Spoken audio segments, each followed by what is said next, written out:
Have you ever noticed that the moment you finally decide to change your life, to raise your standards, to break a toxic pattern, to step into a higher version of yourself, that's exactly when life suddenly hits you the hardest? It feels unfair, doesn't it? You meditate, you visualize, you raise your vibration, and instead of blessings raining down, your car breaks down, you lose a client, an old enemy shows up, or you get sick. And then you wonder, why does the universe punish me every time I try to grow? But here's the paradox no one told you. Those challenges are not punishment, they're the proof. They're the algorithm of the universe testing if your new vibration is real or just temporary. Because here's how it works. Every time you expand your consciousness, you create a ripple in the system. Your energy shifts, and the universe, like a perfect algorithm, runs a test. It throws old patterns back at you, not to break you, but to verify, are you truly changed or are you just pretending? And the way you respond decides everything. React with fear, doubt, and complaints? You just fed the old code, and the system locks you back into the same cycle. Respond with calm, faith, and coherence. You've proven your upgrade, and the system reprograms itself around your new identity. So let me ask you, how many times have you thought you were cursed, when in reality you were being tested by the algorithm of the universe?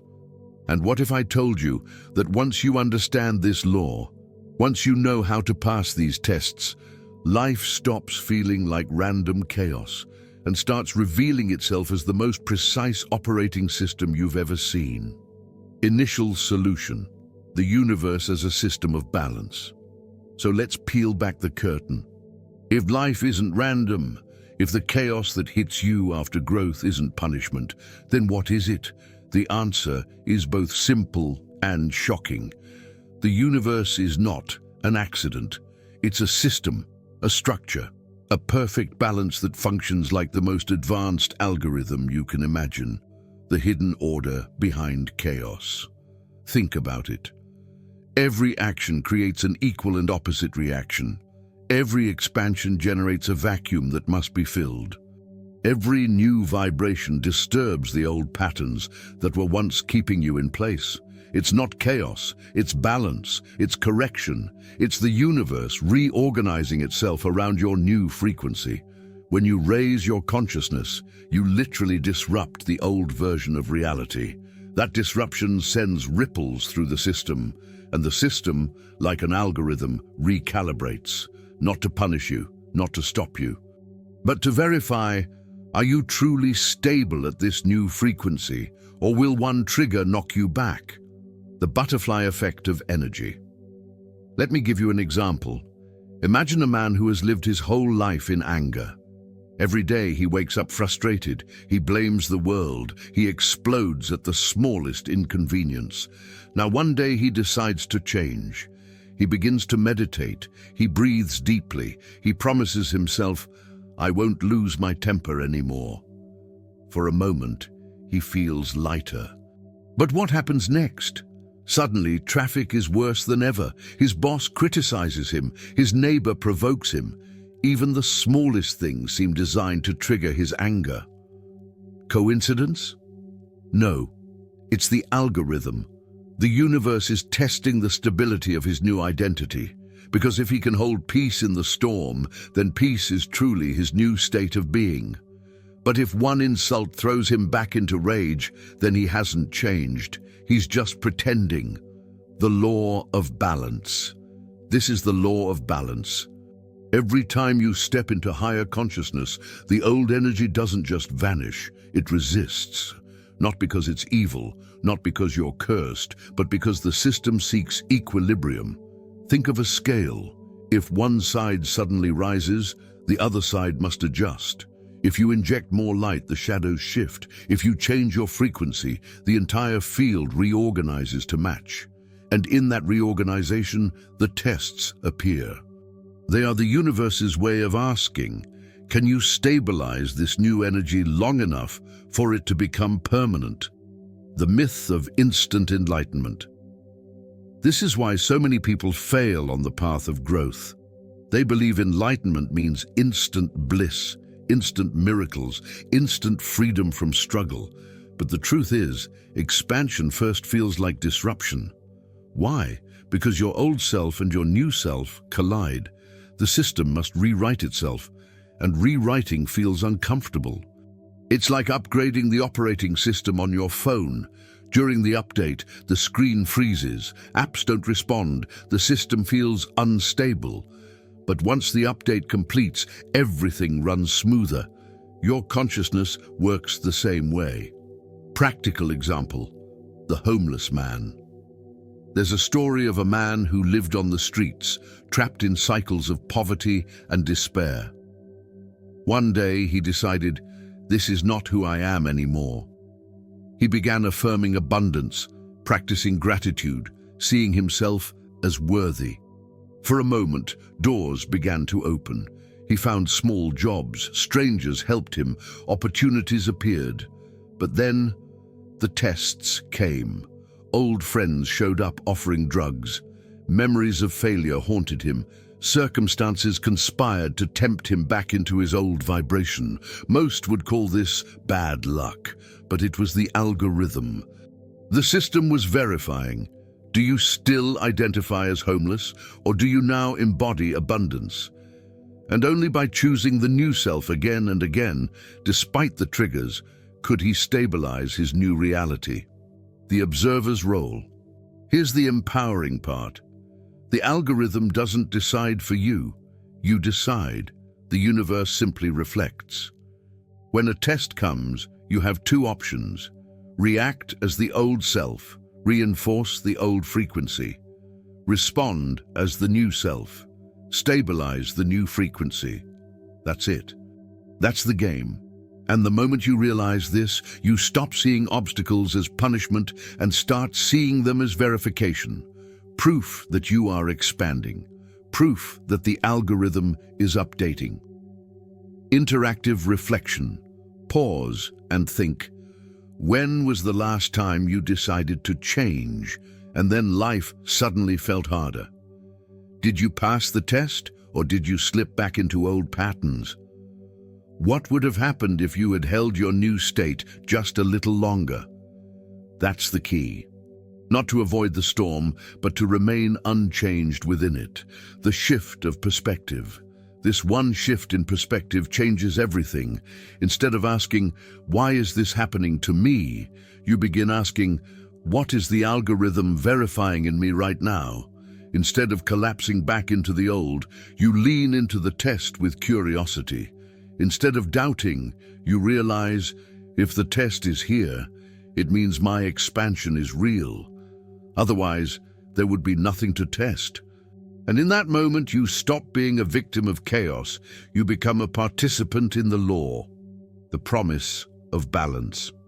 The beautiful truth is this: the system always rewards stability. When you hold the new state long enough, the universe reorganizes around it permanently.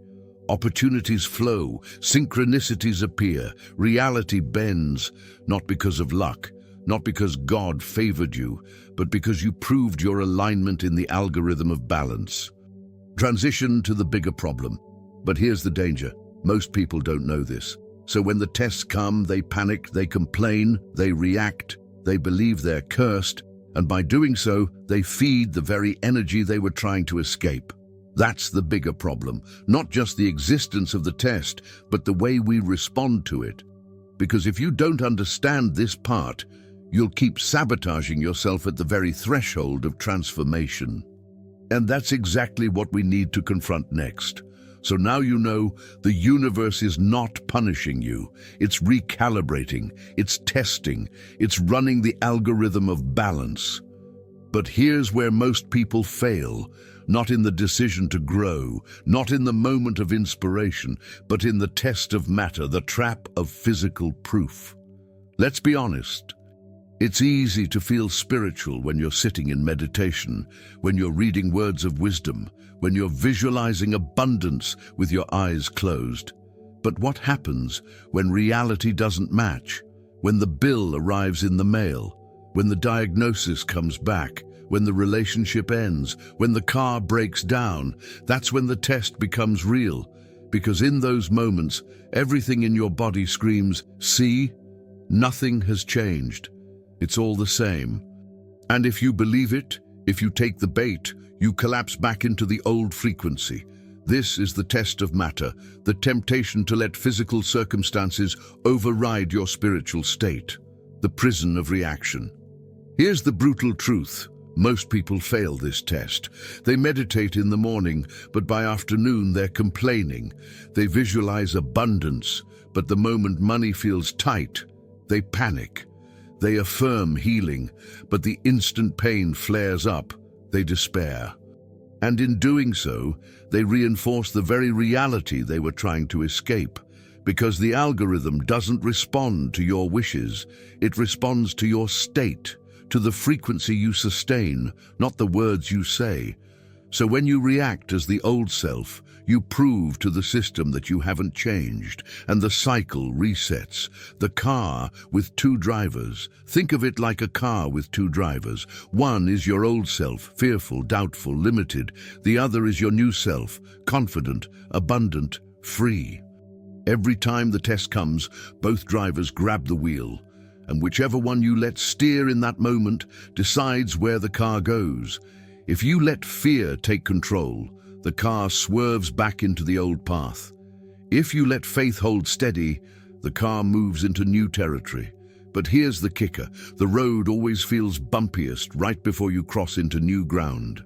And that's where most people quit. The illusion of setbacks tests often disguise themselves as setbacks.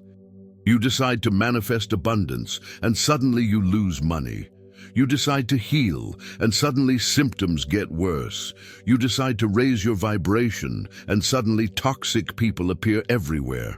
It feels like proof that your effort is failing. But in truth, it's the opposite. The algorithm is pulling up the old code, surfacing the old triggers, so you can prove they no longer control you. It's not punishment, it's purification. But if you misinterpret it, you sabotage your own transformation. The example of Job. Think of the story of Job in the Bible. A man of faith who lost everything, wealth, family, health, all at once. Most would call it cruelty.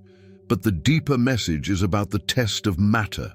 Would Job cling to his old identity of fear or embody faith even when the physical evidence screamed otherwise? The test was never about the possessions. It was about the state of being. And once he proved unshakable, everything was restored, multiplied. That is the archetype of the test of matter, why it hurts so much. Here's why this problem is so powerful. Your body is addicted to your old emotions. Stress, fear, doubt, they're familiar chemicals your brain and nervous system crave. So when circumstances trigger those emotions, your body rushes to reoccupy them. It feels right to complain. It feels natural to worry. It feels reasonable to panic. And in that moment, your body drags your consciousness back into the past. That's why change feels so hard, because you're not just fighting circumstances, you're fighting your own biology. The double signal. This is the essence of the bigger problem. You're sending two signals at once, one in meditation, one in reaction, one in intention, one in fear, one as your new self, one as your old self. And the universe doesn't know which one to respond to, so it mirrors both, and your life feels like chaos. It's not that the law isn't working. It's that you're broadcasting a divided frequency, and until you learn to unify the signal, you'll remain stuck. Interactive reflection. Pause right now and ask yourself, where have I been passing the test in private but failing in public? Where do I affirm abundance but act in scarcity?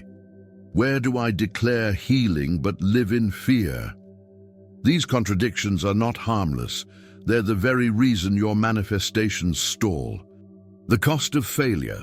The tragedy is, most people give up right at the threshold. They decide the law doesn't work.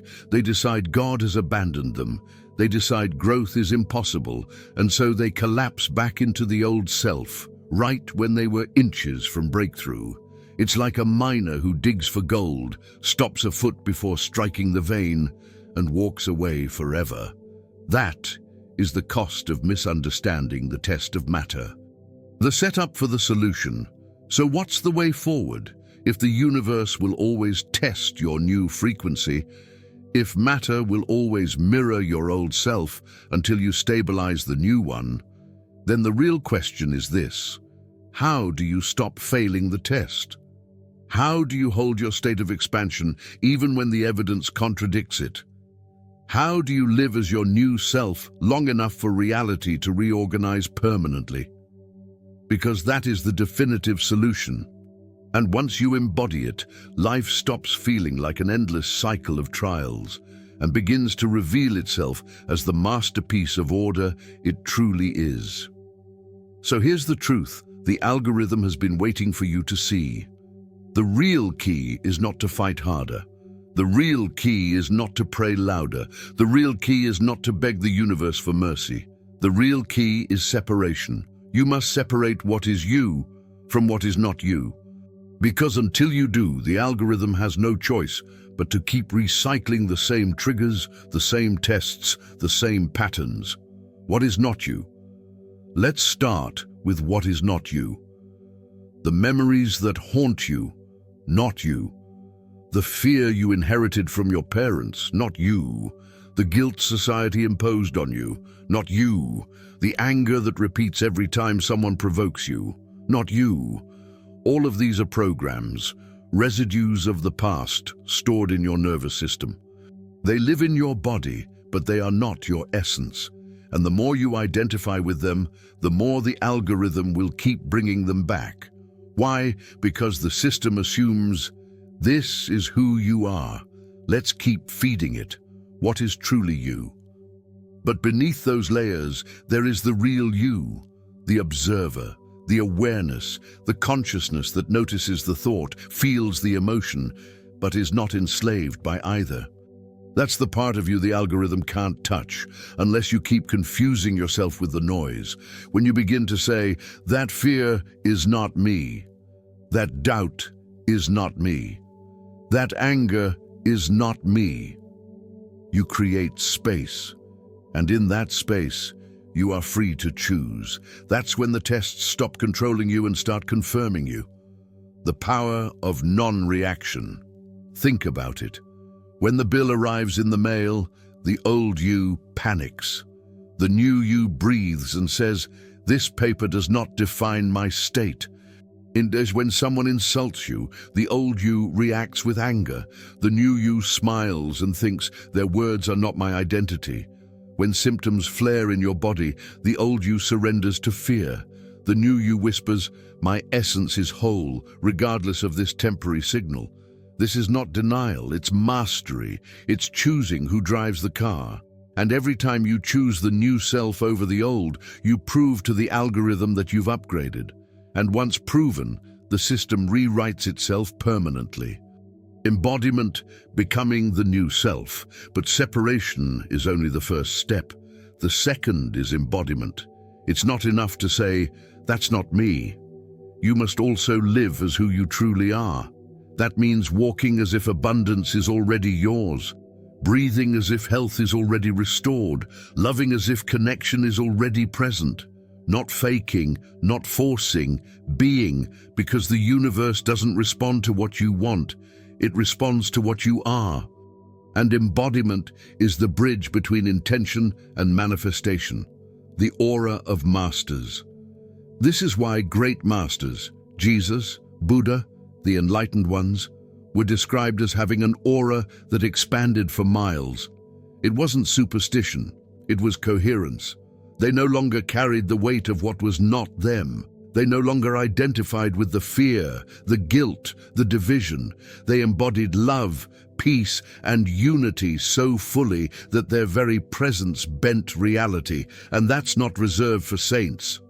It's a law available to anyone who understands separation and embodiment. Practical application. The daily reset. Here's how you start. 1. Notice the trigger. When a test appears, fear, anger, scarcity, pause. Say, this is not me, this is an old program. 2. Separate. Breathe. Create space. Refuse to collapse into reaction. 3. Embodied response. Ask, how would my new self respond right now? Then act from that place, even if your body resists. 4. Sustain. Repeat until the new self feels more natural than the old. The algorithm will notice and reorganize. The example of the storm. Imagine standing in the middle of a storm, rain pouring, wind howling, lightning striking. The old you panics, runs, curses the sky. The new you stands still, calm, knowing the storm is only weather, temporary, external. And as you hold that state, the storm passes. Not because you fought it, but because you remained unchanged within it. That's the test of matter. And that's how you pass. Interactive challenge. Try this today. When something goes wrong, big or small, say to yourself, this is the test. This is the algorithm verifying me. Then choose your response consciously. Even if it feels small, even if it feels artificial, act as the new self. That choice is not wasted. It's logged into the system, and little by little, reality bends to reflect it. The miracle of stability. Here's the beauty. The universe always rewards stability. Hold your state long enough, and the algorithm stops testing you on that level. Why? Because you've proven mastery. At that point, the energy reorganizes. Opportunities flow, matter aligns, the bill gets paid, the body heals, the right people arrive. Not because you forced it, but because you embodied the new identity until it became undeniable. The closing revelation. So let me leave you with this. The real miracle is not escaping tests. The real miracle is transforming them into confirmation. Every challenge is not proof that you're failing.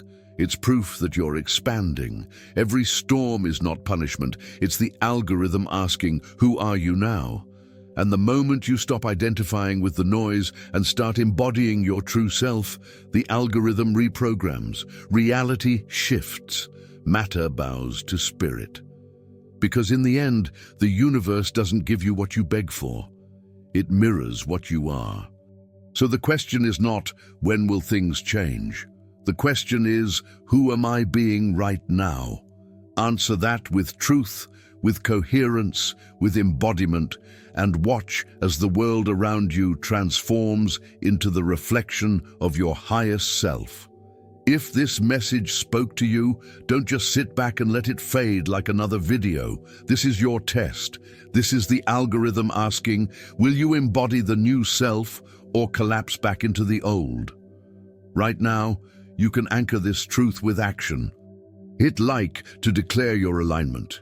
Drop a comment below and write, I choose my new self, because when you say it, you program it into the algorithm. And subscribe with the bell on, because every time you return here, you'll be reminded of who you're becoming, not who you were.